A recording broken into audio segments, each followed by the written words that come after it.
Lanjut lagi, ini ternyata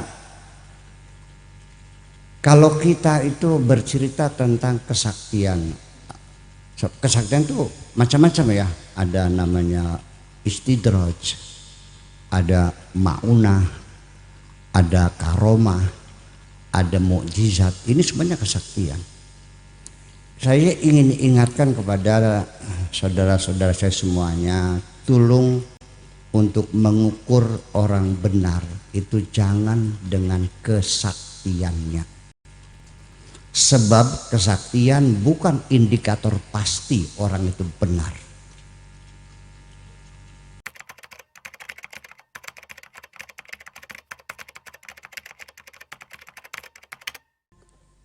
Assalamualaikum warahmatullahi wabarakatuh. Bismillahirrahmanirrahim. Tawakkaltu 'alallah, la haula wala quwwata illa billah. Asyhadu an la ilaha illallah wa asyhadu anna Muhammadar Rasulullah. Allahumma shalli ala sayyidina Muhammadin ala alihi wa sahabatihi ajma'in. Ba'd. Para sesepuh alim al-mukarramun, hadirin dan hadirat rahimakumullah, wa khususan Bapak Haji Taufik Hidayat yang sangat saya hormati. Tadi barusan saja sebelum ke sini kita ke makbarah dulu tahlil bersama. Tadi ada satu perasaan di dalam diri saya ketika bertahlil, ada satu kesedihan di hati saya, dan di situ saya merasakan kehadiran, dan ini bukan katanya, saya merasakan sendiri. Ini yang disebut dengan gelombang, ya. Gelombang. Sekarang dalam kajian psikologi itu termasuk law of attraction, ya, gelombang jazibiyatul qanunul jazb, bahwa kita manusia ini punya gelombang. Suatu pertanda bahwa ketika saya tadi, dan ini punten saya ini baru pertama kali ke makbarah ke Bajuri ini. Padahal dari dulu saya merindukan, cuman situasi kondisinya belum memungkinkan. Baru sekarang itu juga kepokoh dengan Bapak Bupati. Ya, jadi mohon maaf kepada keluarga semuanya. Saya cukup berdoa untuk beliau dari kejauhan. Maksud saya begini, betul saya merasa terharu sedih, betul. Saya hampir menangis tadi itu. Begini, ibu-ibu sekalian, pernah enggak, terutama Pak Taufik ya, pernah enggak duduk di mobil dengan orang bis umum baru atau tidak pernah kenal, duduk berdampingan, sering nggak begitu? Pernah nggak merasakan duduk dengan seorang yang tidak kita kenal, kita merasa nyaman sekali, sehingga kita bertanya, badeng pun di Pak, badeng Jakarta, oh kulakan Jakarta, sekejap kita langsung akrab, langsung ngobrol, aplak-aplik, temu-temu tekan Jakarta ya. Pernah nggak merasakan begitu? Kemudian pernah nggak kita duduk di samping orang yang tidak kita kenal, rasanya nggak betah banget. Ini tolong diperhatikan semacam itu. Makanya Gus Dur itu kalau ziarah kubur itu selalu mengajak orang yang ahli di bidang ini, yaitu namanya Habib Lutfi. Dan Habib Lutfi itu oli ngomongnya pokoknya kita. Ya dulu tinggalnya di rumah saya dulu. Mamangnya namanya Habib Hashim, jadi naib di Tasmaya, tinggalnya di rumah ibu saya. Dan itu nggak nyewa, jadi kasihkan aja. Jadi Habib Lutfi kecilnya di situ. Nah inilah makanya saya ingin mengatakan bahwa Ki Bajuri itu siapa sebetulnya. Secara profilnya sama dengan Di Tangerang tuh Buya Dimyati, orangnya merah, nggak sawo mateng, nggak, orangnya merah, jadi nggak, orangnya merah, jadi kayak kulit Belanda tuh, orang Belanda kulitnya merah dan orangnya tinggi. Nah ini beliau ini selama ini di Indramayu terkenalnya hanya di bidang kesaktiannya saja. Dan bahkan Kiai Bajuri ini terkenal bukan di Indramayu saja, sampai Surabaya, sampai Semarang, sampai Jakarta banyak orang yang menanyakan, pakai dari mana? Kenal gak Kiai Bajuri? Ya saya anak cucunya. Jadi lebih tapi apa? Semuanya ceritanya kesaktian. Dan yang cerita ini dari sumber yang terpercaya dan saya menyaksikan. Umpamanya suatu hari Kiai Bajuri itu datang ke rumah kami di Desa Kliwed. Perlu diketahui dulu Kliwed sama Sudi Mampir nih nggak ada mobil, nggak ada motor, nggak ada apa-apa, adanya pedati atau naik sepeda. Saya sendiri kalau kesini naik sepeda itu dua alternatif, anak kalane kita nunggang sepeda atau sepedanya nunggang kita. Artinya mungkin dinaikin, mungkin jadi dipanggul. Kalau sudah mulai Gadingan sana sudah kebo, jalannya kebo. Masih inget nggak? Nah itu dia. Nah pas menjelang maghrib Kiai Bajuri permisi pulang. Ini cerita ibu saya dan bapak saya. Ditahan kai kilam tengeriki mawon. Tidur di sini aja, nggak usah, saya mesti pulang malam ini. Jalan kaki loh, karena kendarinya jalan kaki. Maksa pulang, ibu saya nyuruh bapak saya, kok tega banget sih masa orang tua pulang jalan kaki, minimal kan 4 jam jalan kaki di sini, 4 jam jalan kaki. Jadi bapak saya disuruh untuk menyusul Kiai Bajuri bawa sepeda, gitu. Artinya minimal pakai sepeda atau diantar lah gitu. Bapak menyusul Bajuri dan sepeda, terus nggak ketemu sampai akhirnya ke sini, ke rumah beliau sini. Rumahnya beliau itu pagar ya, separuh pagar. Kemudian mejanya meja besar, ya mesti inget nggak? Amin ya, mejanya meja besar gitu, duduknya pakai bangku. Datang ke sini itu sudah jam berapa? Jam 8 barangkali sepeda sih. Kiai Bajuri ada di rumah. Kata orang-orang yang di musola, tadi maghrib tuh yang ngimami Kiai Bajuri. Ini sumber yang terpercaya, nggak mungkin bapak ibu saya berdosa kepada saya kan. Nah ini kan, ini ilmu ini namanya dalam ilmu hikmah yang pernah saya gelar Pak Haji Muzakir di pondok itu, ilmu hikmah itu namanya toyul ardi, melipat bumi sehingga jarak yang jauh menjadi dekat. Kemudian juga banyak kesaktian, tetapi saya memperhatikan bahwa sebetulnya Kiai Bajuri itu saya melihatnya bukan kesaktiannya, dia punya pemikiran yang melampaui zamannya. Karena saya tahu persis Kiai Bajuri itu orang alim alamah pada zamannya, mau masyarakatnya masih goblok. Wong Sudi Mampir ke bengen mah nganggo kutang bae bengen mah. Ayo, iya boleh, iya boleh. Daripada perot gak, kin mau bisa ayu kin mah. Ya, pakai kain, pakai BH, pakai sehari-harinya. Jadi pikiran-pikiran beliau yang sangat cemerlang itu belum dipahami. Yang dipahami hanya kesaktian saja. Saya datang dengan bapak saya. Di samping itu juga banyak tamu datang dan selalu doanya sama, yaitu Allahumma sakhir wa mayyil. Betul enggak? Ya, ini kesaksian hidup.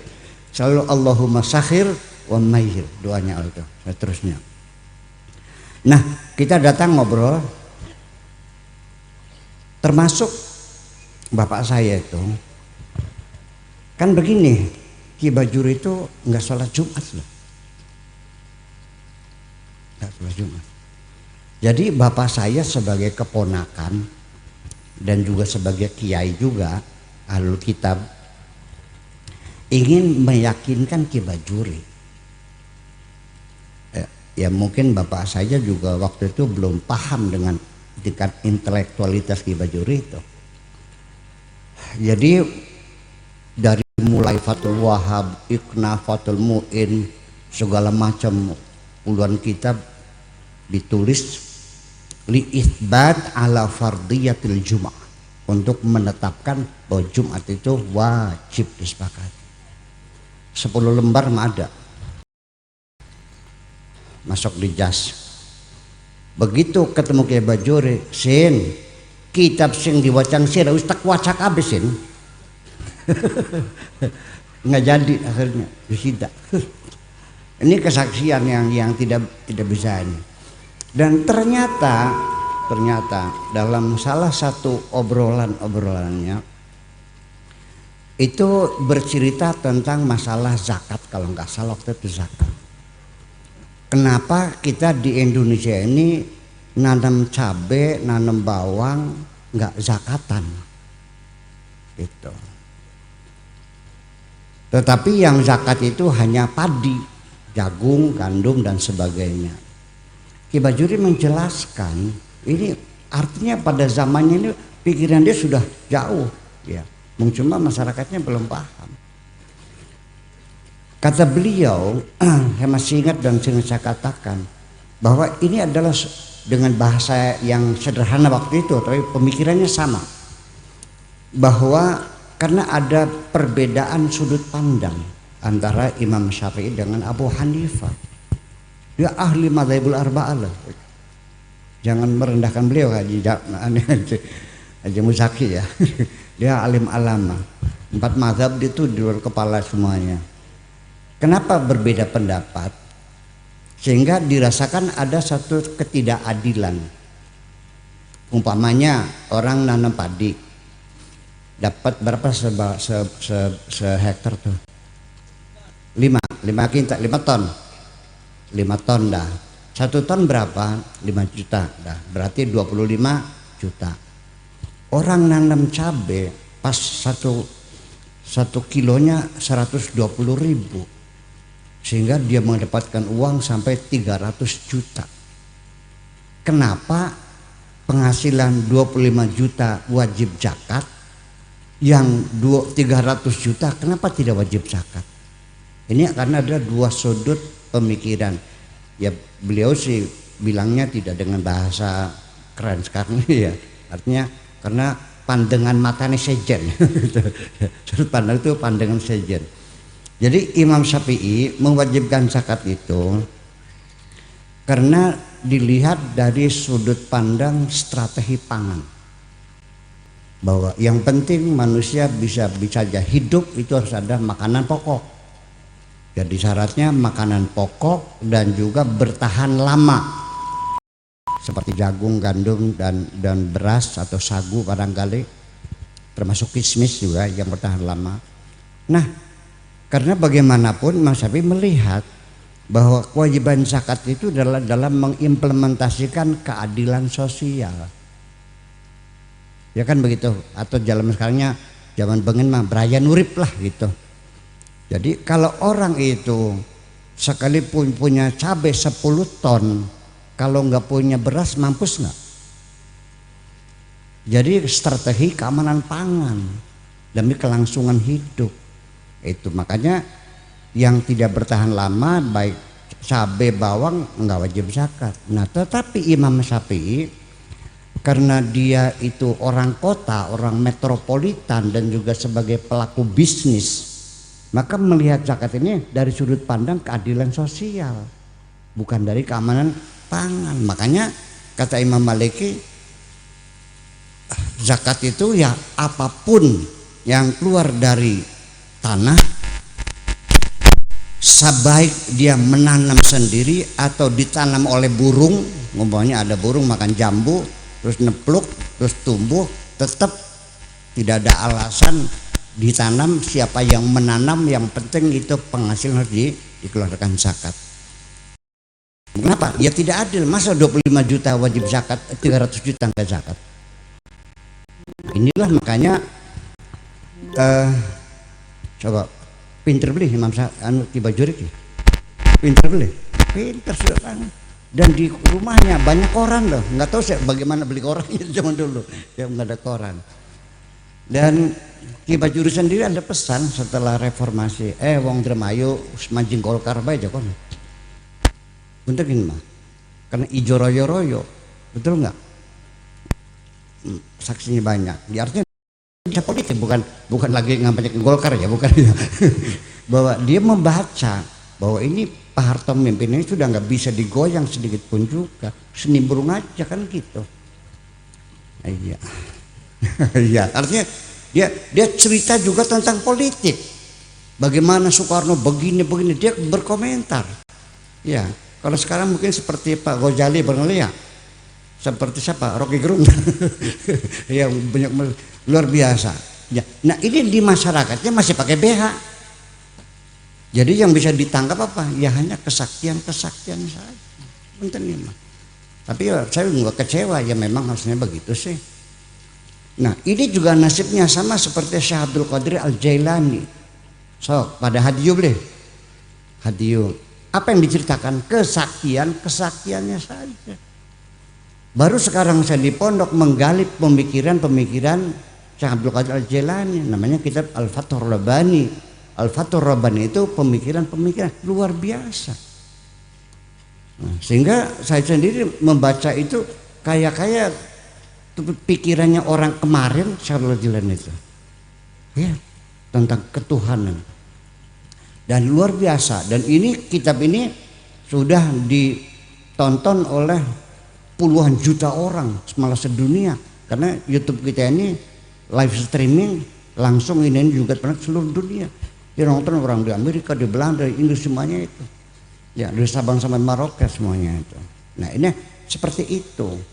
Jadi kita harus maklumi bahwa pada zaman itu yang diceritakan kesaktian ya karena belum mampu memikir. Bagaimana bisa menilai kecerdasan orang kalau dia nggak cerdas? Bagaimana menilai keilmuan kalau dia tidak berilmu? Nah, itu. Nah, sampai terakhir sekali orang yang cerita kesaktian itu Haji Yusuf. Haji Yusuf itu di Binaria, jembatan Mencos di Binaria itu. Nah, sebelah kanan namanya Haji Yusuf. Dia itu muridnya bapak saya. Dia bercerita bahwa Ki Bajuri paling sakti se-Dremayu, mungkin se-Indonesia. Apa ceritanya? Bahwa dia pernah ngederek truk yang jatuh di Cadas Pangeran, di Sumedang sana, di Pangeran.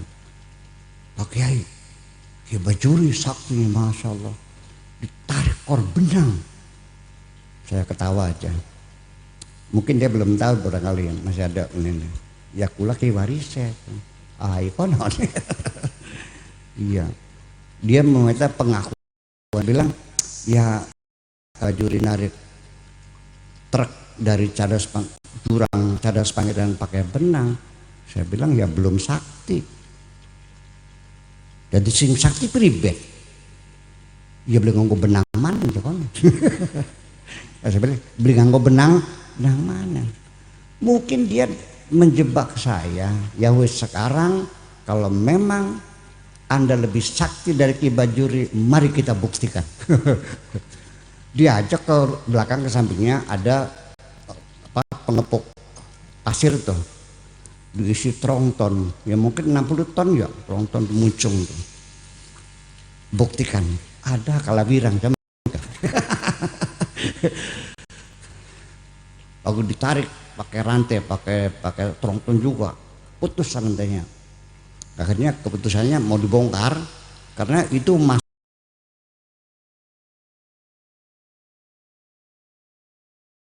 ya Allah, buktikan kebesaranmu. Aku ingin membuktikan kebesaranmu, bukan kebesaranku. Wala kuata, aku tidak bisa apa-apa dan tidak punya apa-apa. Saya bilang, supir naik, masuk gigi 1, endenda tekmek, silitnya bokongnya terketak nancap. Apa yang terjadi? Ini ya gemerlapnya kesaktian. Tukang nyekop pasir yang dulu tidak pernah mengenal saya, begitu melihat mobil trontonnya keangkat, wong sak ngono ngambung tangan kabeh. Dibolak-balik bisa. Udah, itulah. Luar biasa. Saya lewat ngangguk semua, rebut salaman semuanya. Ya, Allah kabulkan doa saya. Tetapi apa yang terjadi? Sing mau beli sembayang kah? Angger beli sembayang aja. Paham? Jadi ternyata merubah orang itu bukan dengan kesaktian, Bung, dengan pendidikan. Paham nggak? Nah, dari itu saya terinspirasi. Ya, udah nggak usah sulap-sulapan lagi. Yang penting yuk kita bangun lembaga pendidikan yang bisa mendidik anak-anak kita semuanya. Paham? Paham? Nah, termasuk ini juga sama. Jangan sibuk haul-haul saja menciptakan kesaktiannya. Coba kita buktikan perjuangan yang lebih lanjut. Ya jasa sudah ada, tapi baru fondasi ya. Ya baru fondasi terus. Ini lebanti kang caki. Nun, nyukono baru fondasi. Ya kan pasti penting mah. Dongakeun bae Pak Taufik Hidayat dari bupati definitif. Engkau kita sing jaluk,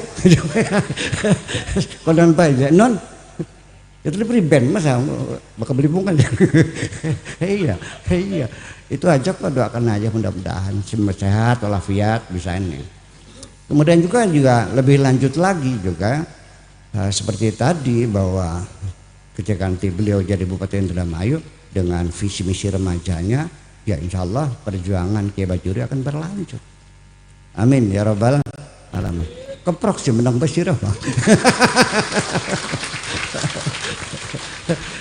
Itulah sekalian. Nah, lebih lanjut lagi, ini ternyata kalau kita itu bercerita tentang kesaktian, kesaktian itu macam-macam ya. Ada namanya istidraj, ada maunah, ada karomah, ada mukjizat. Ini semuanya kesaktian. Saya ingin ingatkan kepada saudara-saudara saya semuanya, tolong untuk mengukur orang benar itu jangan dengan kesaktiannya. Sebab kesaktian bukan indikator pasti orang itu benar. Tukang sihir wong bener duduk sakti beli sakti komen peteng ya bener beli iya. Jadi kesaktian itu memang Allah berikan sesuai dengan tuntutan zaman, kondisional sifatnya. Jadi karena sekarang sudah ada kemajuan teknologi, kalau dulu mungkin bapak saya dengan Ki Bajuri bisa ngobrol lewat gelombang elektromagnetik tanpa peralatan canggih, ya namanya juga telepati. Ya, tapi sekarang itu bukan kesaktian lagi, sudah diganti dengan teknologi. Kita bisa chatting dengan orang di Amerika kok, betul nggak? Saya bisa ngobrol dengan Donald Trump, jadi sakti teknologi akhirnya. Ya, nah ini perlu kita ketahui, jangan sampai kita anak kita itu pikirannya mundur. Ya sudah, dulu orang bisa terbang betul, puasanya 3 bulan, ya kan, ngalas, sebisa mabur, rabine melu, oh bisa beli digendong, bisa. Tapi sekarang semua orang bisa terbang. Ya, hanya 21 juta bisa umroh bolak-balik. Ya kan? 21 berapa? 5 ton ya? 5 ton bisa terbang. Semua orang. Bukan hanya gendong. Sekali angkut ini Boeing 747 ini itu bisa ngangkut 400 orang dengan bagasinya. sekali terbang. Ayo sakti ente. Nah ini Al-Quran ini diturunkan ini untuk menggantikan peradaban di akhir zaman yang lebih mengandalkan pada teknologi. Jadi punya titip ke depan nanti ya anak-anak kita suruh belajar dong. Dari sinyal awal saja bahwa Nabi ketika menghadapi masyarakat yang jahiliyah, kalau saya mungkin nggak sanggup dah. Kalau saya alhamdulillah datang sini ngomong bahasa Indonesia pada paham kabeh ora. Paham ngomong bahasa Indonesia ke? Paham ya. Ya zaman iki bajuri masa paham kan. Yang saya tahun 68 9 kalau di kertas semayang pakai bahasa Indonesia ditinggal pergi bukan ngerti aja. Mana ngomong Melayu kedeng udah ngerti. Baru bulannya kemarin saya ngaji di salah satu desa terbelakang lah di Indramayunya. Pak Kiai nganggo bahasa Jawa aja Pak Kiai. Aduh ya. Ini tolong dicatat oleh Bapak Bupati. Jadi masih ada masyarakat yang belum bisa berbahasa Indonesia, perlu dicatat ini. Yang buta huruf juga masih banyak kok. Ya. Nah, itulah makanya ke depan kita harus lebih mengedepankan persoalan yang teknologi. Dan selanjutnya dengan kemajuan teknologi ini tidak bisa tidak kita mendapat tantangan. Nah, para ulamanya karena tidak mengerti teknologi, jadi akhirnya menyelesaikan masalah cukup dengan dua kata, bagaimana hukumnya. Nah, muncul HP, bukannya bertanya bagaimana cara membuatnya, bagaimana cara kerjanya, begitu enggak. Bagaimana hukumnya, kelar kita kena gitu. TV haram, radio haram, mikrofon haram. Ada enggak begitu? Ada. Ini Al-Quran menginstal HP ini ada instalan Al-Qurannya. Lalu bagaimana hukumnya kalau kita ke WC bawa HP? Pertanyaan apa itu? Ini pertanyaan menunjukkan kebodohannya. Orang apal Quran, ada ngising beli. Paham. Beli paham gak? Ya itu persoalannya. Ini kita juga punya memori sama. Memori ini jauh, ini yang sebagian kecil memori ini. Ini unlimited. Kalau kita buka YouTube, buka internet, mau buka hal yang lain tutup dulu. Tuh buka lagi, tab lagi terus gitu, nggak bisa. Otak saya bisa membuka tab saya dari sejak kecil sampai sekarang. Terpaham semuanya.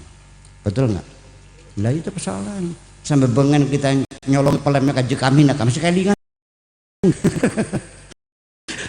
Lah itu disalawati di majikannya kah? Gitu. Dan saya merasa gembira bukan karena ini, begitu lempar batu ketika tidak kena saya senang banget, puas nggak kena gitu. Jadi bukan nyolong pelemnya, senang disalawat dikenani ke.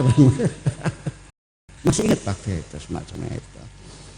Jadi artinya begini, kita sering terjebak dan ini masih banyak di Indonesia ini yang terjebak dengan kesaktian, masih suaranya itu sampai dan ujung-ujungnya kalau kita cari orang sakti ketemu nantinya diajak cari merah delima, piring petung, ya apa? Piring petuk ya, samurai, apa mana? Cangling babi, sampai menggandakan uang. Terus beli kapok-kapok kah? Ya, nah itulah persoalannya. Jadi itulah kira-kira. Nah nanti dengan ilmu pengetahuan ini bagaimanapun ibu-ibu sekalian akan mempengaruhi. Jadi para kiai yang tidak belajar teknologi akhirnya menyelesaikannya dengan cara memerangi teknologi. Diperang yaitu haramkan. Betul enggak? TV haram, internet haram. Alasannya apa? Karena internet apa namanya? Menampilkan apa situs-situs yang nggak benar. Lah, internet itu adalah replika dari kehidupan. Mau lihat yang benar ada, yang nggak benar ada. Cari ilmu ada, cari sejarah ada, cari ilmu fisika ada, cari yang gambar jorok-jorok ada. Di dunia ini kalau mau sholat ada nggak mesinnya? Kalau mau ngelacur cangkingan ada nggak? Kari milih baiji. Jadi pada akhirnya bukan ini yang diperangi, tapi kita membangun. Maka pendidikan ke depan nanti ini mau pengadilan bupati, orientasi kita bukan hanya mengejar nilai kognitif dong. Ya, capek kita memantaunya nanti. Pendidikan ke depan membangun mental, membangun spiritual, membangun kepribadian. Nanti anak-anak kita bisa memilih sendiri mana yang baik, mana yang buruk. Itu persoalannya. Jadi nanti ujung-ujungnya ya kurikulum ini politik bangsa Indonesia juga mesti dibenahi. Iya, jadi bukan pendidikan yang sifatnya deskriptif, jadi pendidikan yang berorientasi pada pendidikan yang sifatnya normatif. Ya sekarang kita lihat, benar sekalian buka-bukaan aja deh. Ini bukan kritik lagi cerita biasa aja. Pendidikan yang dilakukan di sini di Indonesia itu tidak dikaitkan dengan kebutuhan bangsa, dengan kebutuhan untuk mengisi kekosongan di bidang apa dalam pembangunan kita. Kita menganut pendidikan liberal. Selesai kuliah tidak ada urusan nanti dapat kerja atau tidak. Bidang-bidang pembangunan yang kita kekosongan terpaksa pinjam dari luar negeri. Kenapa? Mungkin sudah saatnya ke depan politik pendidikan kita dirubah, bahwa pendidikan diarahkan kepada mengisi kebutuhan pembangunan, bukan liberal seperti ini. Setuju nggak kira-kira? Iya, yang kira-kira setiap anak tamat kuliah ada lapangan kerjanya. Ini kan enggak. Sehingga inflasi sarjana ekonomi, inflasi sarjana hukum, kayak Pak Opik kan hukum. Lah iya. Ya, pontang-panting kan nggak ada kerjaan, nganggur. Nah, ini semakin berbahaya ke depan kalau ini sarjana-sarjana nganggur, lebih membahayakan. Betul, bisa menggoncang dan ini. Ini politik, ini nanti kita serahkan di pusat lah, bukan di sinilah. Gitu. Mudah-mudahan saja dan YouTube ada yang mendengar gitu ya, gitu. Mudah-mudahan aja.